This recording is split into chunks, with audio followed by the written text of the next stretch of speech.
Positive বার্তার উদ্যোগে জন্ম নিচ্ছে এক নতুন অধ্যায়।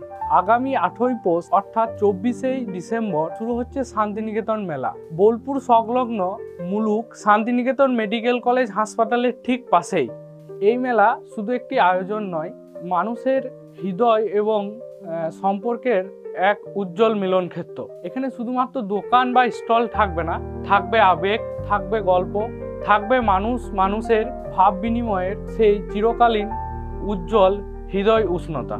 বাংলার নানা প্রান্ত থেকে আসছেন সৃষ্টিশীল মানুষ, হাতের ছোঁয়ায় মাটিকে প্রাণ দেওয়ার কারিগর, সুতোয় বোনা রঙিন স্বপ্নের তাঁতি, রঙে আঁকা প্রকৃতির মায়া নিয়ে চিত্রশিল্পী, আর নাচ গান কবিতা নিয়ে মানুষকে নতুনভাবে ভাবাতে আসছেন শিল্পীরা। আর এই মেলার সাথে যুক্ত হচ্ছে নতুন এক শক্তি, যেখানে সোশ্যাল মিডিয়া ইনফ্লুয়েন্সাররা শুধুমাত্র ছবি বা ভিডিও তুলবেন না, তারা গল্প বলবেন, মাটির গল্প, মানুষের গল্প, সৃজনশীলতার গল্প।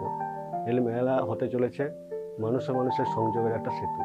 এই মেলায় আসুন, দেখুন, অনুভব করুন। মাটির গন্ধে, মানুষের কণ্ঠে এই বাংলায় জেগে উঠেছে নতুন আনন্দ, নতুন আশা। শান্তিনিকেতন মেলায় যেখানে তৈরি হচ্ছে সম্পর্ক, স্মৃতি এবং ভবিষ্যৎ। নমস্কার।